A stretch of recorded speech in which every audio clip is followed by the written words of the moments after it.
अस्सलाम वालेकुम बच्चों, खुश रहें और अपना ख्याल रखें।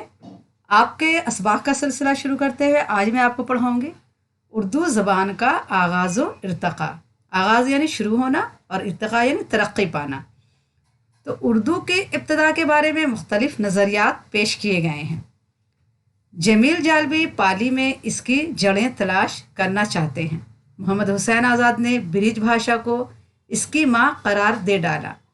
हाफिज़ महमूद शिरानी ने इसे पंजाबी की बेटी करार देते हैं। सैयद सलमान नदवी इसकी जाए पैदाइश सिंध को करार देते हैं। नसीरुद्दीन हाशमी दक्कन से इसकी इब्तिदा बताते हैं। मसूद हसन खां दिल्ली के एतराफ़ को इसकी जाए पैदाइश करार देते हैं और यही नज़रिया ज़्यादा काबिल कबूल करार पाया है।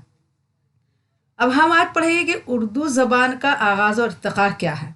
ठीक है, तो ये कहाँ से शुरू हुआ और कैसे कैसे इसमें तरक्की होता गया और इसमें किस किस ने क्या नज़रिया दिया है। तो हमने अभी इतने नज़रिया पढ़ा कि जमील जालबी पाली में इसकी जड़ें तलाश करते हैं और मोहम्मद हुसैन आज़ाद ब्रिज भाषा को क्या इसकी माँ करार दे डालते हैं और हाफिज़ महमूद शिरानी इसे पंजाबी की बेटी करार देते हैं और सैयद सलमान नदवी इसकी जाए पैदाश सिंध को करार देते हैं और नसीरुद्दीन हाशमी दक्कन से इसकी इब्तिदा बताते हैं। कहते हैं कि वो दक्कन से उर्दू की इब्तिदा हुई और मसूद हसन खां दिल्ली के एतराफ़ को इसकी जाए पैदाश बताते हैं और यही नज़रिया सबसे ज़्यादा काबिल कबूल है। बहरहाल इतना तय है कि उर्दू की इब्तिदा मुसलमानों के आमद ही के साथ हुई और इतना तो तय है कि उर्दू की इब्तिदा जो हुई शुरुआत हुई वो मुसलमानों के आमद के साथ हुई। हिंदुस्तान में मुस्लिम हुकूमत के क़याम के साथ साथ हिंदू और मुसलमानों में मेल मिलाप और मोहब्बत को जो सिलसिला शुरू हुआ इसने ज़बान के बनने के अमल में भी मदद दी और हिंदुस्तान में जो मुसलमान आए और हिंदू मुस्लिम का जो मेल मिलाप शुरू हुआ तो इसमें क्या है, ज़बान के बनने का भी अमल शुरू हुआ। नई बोलियों को बाकायदा ज़बान बनने में काफ़ी तवील फासला तय करना पड़ा और नई बोली जो शुरू हुई तो इसको ज़बान बनने में काफ़ी लंबा अरसा तय करना पड़ा। मुख्तलिफ़ इलाक़ों में ये मुख्तलिफ़ नामों से पुकारी गई, इसे हिंदवी, दक्कनी, गुजराती और उर्दू मोहल्ला के नाम दिए गए और अलग अलग इलाक़ों में इसके अलग अलग नाम हुए। इसे हिंदवी कहा गया, दक्कनी, गुजराती और उर्दू मोहल्ला के नाम दिए गए। आर्य जब हिंदुस्तान आए तो अपने साथ एक तरक्की याफ्ता तहज़ीब व तमद्दुन और ज़बान लेकर आए। आर्य जब हिंदुस्तान आए तो वो क्या है, अपने साथ तरक्की याफ्ता तहज़ीब ज़बान साथ लेकर आए। आर्य अपने साथ संस्कृत ज़बान ले आए थे। इब्तिदा में आर्याओं ने अपनी ज़बान का देसी बोलियों से आज़ादाना मेल जोल रवा रखा। शुरू में जो है आर्या के साथ क्या थे, संस्कृत ज़बान थी उनकी और वो जब यहाँ हिंदुस्तान आए तो उन्होंने यहाँ के बोली और अपनी ज़बान मिला जुला करके बोलना शुरू किया। लेकिन ये सिलसिला ज़्यादा दिनों तक जारी ना रह सका क्योंकि आगे चलकर ब्राह्मणों ने अपनी ज़बान का तक़द्दुस और वक़ार बरकरार रखने के लिए एक ऊंचे अदबी म्यार पर इसकी तंजीम शुरू की। तो ये क्या है, ये सिलसिला ज़्यादा दिन तक नहीं रहा क्योंकि वो लोग चाहते थे कि मेरी बोली जो है संस्कृत ज़बान मेयारी ज़बान है, आले दर्जे की ज़बान है, ये आम बोल चाल में शामिल नहीं होनी चाहिए।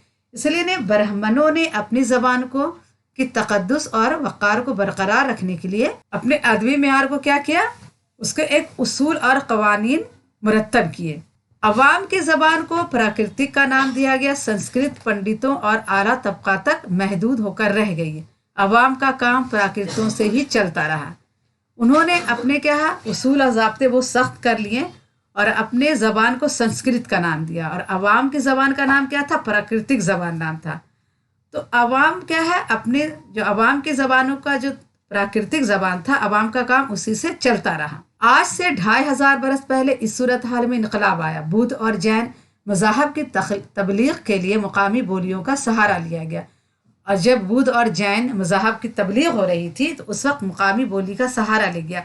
अवाम ने भी आगे बढ़कर इसका इस्तकबाल किया। इस तरह मुकामी बोलियाँ संस्कृत से टक्कर लेने लगीं और मुकामी बोली क्या संस्कृत से टक्कर लेने लगी। इधर प्राकृतिक जो अवाम की गोद में पली बढ़ी थी रोज़ बरोज़ तरक्की करने लगी क्योंकि जो ज़बान अवाम में होती है वही ज़बान तरक्की करती है। तो प्राकृतिक जो अवाम की ज़बान थी वो क्या है, रोज़ बरोज़ तरक्की करती रह गई। प्राकृतिक की पहली शक्ल ही को पाली का नाम दिया गया।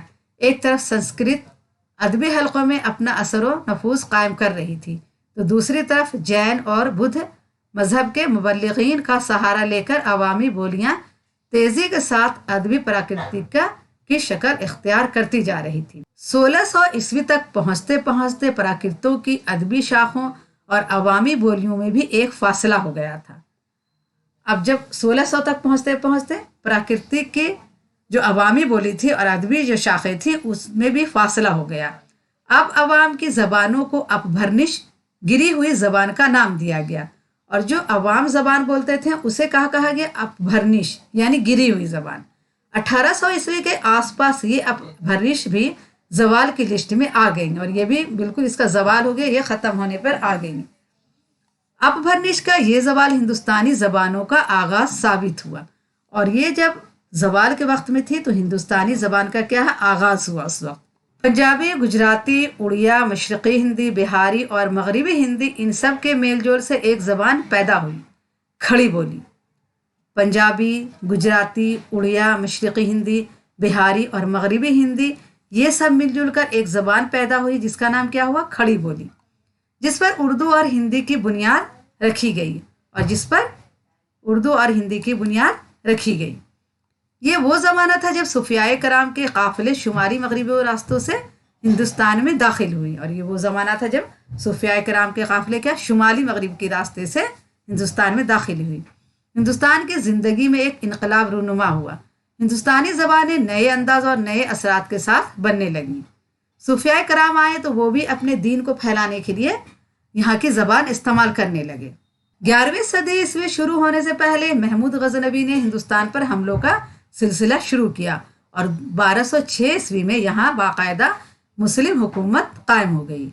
11वीं सदी के शुरू में क्या हुआ, महमूद गजनवी ने हिंदुस्तान पर हमला शुरू किया, और 1206 ईस्वी में बाकायदा मुस्लिम हुकूमत यहाँ कायम हो गई। औरंगज़ेब आलमगीर तक ये हुकूमत पूरी शान व शौकत से कायम रही। इसके बाद इनका ज़वाल शुरू हुआ, और औरंगज़ेब तक क्या है, इनकी हुकूमत पूरी शान शौकत तक कायम रही हिंदुस्तान में। लेकिन 1857 के इनकलाब ने मुसलमान हुकूमत का हिंदुस्तान से ख़ात्मा कर दिया। इसके बाद क्या हुआ, इनका ज़वाल शुरू हो गया, और 1857 में जब गदर हुई, जब बहादुर शाह ज़फ़र आखिरी बादशाह थे, तो अंग्रेज़ों के साथ यहाँ पे गदर हुई और बहादुर शाह ज़फ़र को कैद कर लिया गया, और उसके साथ जो मुग़ल साम्राज्य था उसका क्या है, मुस्लिम हुकूमत का क्या है, हिंदुस्तान से ख़ात्मा हो गया।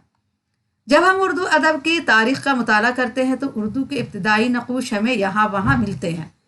पृथ्वीराज रासो नामी किताब में हमें बहुत से अरबी और तुर्की अल्फाज नज़र आते हैं।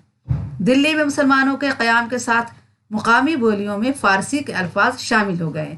जब वहाँ से लोग आए तो फ़ारसी उस वक्त ज़्यादा बोली जाती थी, तो दिल्ली में मुसलमानों के क़याम के साथ यहाँ के जो मुकामी लोग थे उनको बोलियों में, उनकी ज़बान में फ़ारसी के अल्फाज शामिल होने लगे। मुसलमान भी यहाँ की बोलियों में महारत हासिल करने लगे, और फ़ारसी के साथ क्या है, मुसलमान उर्दू बोलते थे और यहाँ की भी ज़बान को वो कैच करते थे और उसमें भी महारत हासिल करने लगे। फ़ारसी और मुकामी बोलियों से मिलकर बनने वाली ज़बान आगे चलकर उर्दू कहलाई, और फ़ारसी और मुकामी बोलियों से मिलकर जो ज़बान बनी वो क्या है, आगे चलकर उर्दू कहलाई। इसमें भाषा, खड़ी बोली, पंजाबी और राजस्थानी ज़बानों के अज्जा शामिल हैं, लेकिन बाद में उर्दू खड़ी बोली के ज़्यादा करीब हो गई, और बाद में क्या हो गया, उर्दू खड़ी बोली के ज़्यादा करीब हो गई, और अपनी तरक्की याफ्ता शक्ल में ये ज़बान खड़ी बोली का साफ सुथरा निखरा रिश्ता और अदबी रूप है। उर्दू की बनावट में खड़ी बोली को बुनियादी अहमियत हासिल है।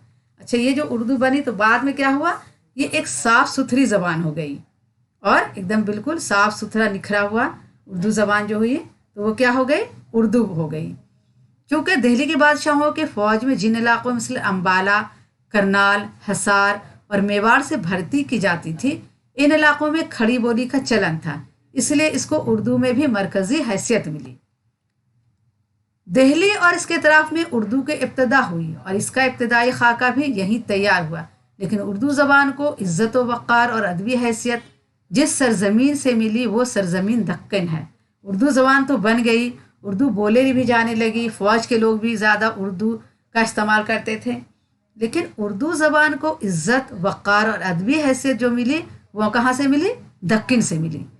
محمد تغلق نے جب اپنا دارالخلافہ دہلی سے دیوگری منتقل کیا تو بہت سے دلی والوں وہاں چلے گئے اور بعد میں وہ دوبارہ محمد تغلق کے ساتھ واپس بھی نہیں آئے، اور اس طرح اردو کو دکن میں دلی والے کے ہاتھوں پروان چڑھنے اور پھلنے پھولنے کا موقع ملا۔ اب یہاں کے لوگ جو گئے دلی سے تو دکن میں وہ لوگ کیا ہے؟ اردو زبان کو بولتے تھے، اور انہی کے ہاتھوں کیا ہے؟ اردو زبان پروان چڑھی۔ قطب شاہی اور عادل شاہی حکمرانوں نے نہ صرف اردو میں شاعری کی بلکہ اس کی سرپرستی بھی فرمائی، اور قطب شاہی اور عادل شاہی نے حکمرانوں نے اردو میں کیا ہے؟ شاعری کی اور اس کی سرپرستی بھی کی، یعنی اسے مضبوط کیا، اسے اچھا کیا اور اس سے بڑھایا چڑھایا۔ دکن ہی میں اردو کا پہلا صاحب دیوان شاعر قلی قطب شاہ سے ملتا ہے، اور دکن ہی کا اردو کا جو پہلا صاحب دیوان ہے شاعر قلی قطب شاہ سے ملتا ہے۔ اسی طرح مثنوی، قدم رو پدم رو، ملا وجہی کی سبرس، اردو کی ابتدائی تصانیف ہمیں دکن ہی میں نظر آتی ہے۔ اورنگزیب نے دکن کو فتح کر لیا، اور اس کے انتقال کے بعد اردو نے شاہ عالم کے دور میں ولی کے توسط سے دکن سے دہلی کا سفر کیا۔ جب اورنگزیب نے دکن کو فتح کر لیا تو ان کے انتقال کے بعد کیا؟ شاہ عالم کے دور میں ولی کے توسط سے، ولی کے وجہ سے دکن سے دہلی کا سفر ہوا۔ ولی جب دہلی گئے تو اردو بھی ساتھ لے گئے، اور اس طرح وہ اردو جو محمد بن تغلق کے دور حکومت میں دہلی سے دکن منتقل ہوئی تھی، شاہ عالم کے دور میں پھر دلی آ گئی، اور یہاں کے شعراء نے اسے ہاتھوں ہاتھ لیا۔ آبرو، شاکر ناجی، حاتم مغمون، یکرنگ وغیرہ نے ایہام گوئی کا آغاز کیا۔ بعد میں میر، درد اور سودا نے اردو شاعری کو بام عروج تک پہنچایا۔ شروع میں تو آبرو، شاکر ناجی، حاتم مغمون وغیرہ نے اردو میں نظم شاعری کی، لیکن بعد میں میر، درد، سودا نے اردو شاعری کو کیا ہے؟ بام عروج تک پہنچا دیا۔ یہی دور اردو شاعری کا عہد زری دور کہلایا، اور یوں اردو میں پہلی شاعری کا اور بہت بعد میں نثر کا آغاز ہوا۔ اور اردو میں کیا ہے؟ یہیں سے یہ جو دور تھا یہ اردو شاعری کا عہد زری دور تھا، اور یہیں سے کیا ہوا؟ سب سے پہلے اردو میں شاعری لکھی گئی اور بعد میں اس میں نثر کا آغاز ہوا۔ تو یہ تو تھے اردو زبان کے آغاز و ارتقاء۔ امید آپ کو سمجھ میں آیا ہوگا۔ بچوں، اگر آپ ہمارے چینل پر نئے ہیں تو پلیز سبسکرائب کریں، لائک کریں، اور اپنے دوستوں کو یہ ویڈیو ضرور شیئر کریں تاکہ آپ کے دوست بھی اس سے فائدہ حاصل کر سکیں۔ اللہ حافظ۔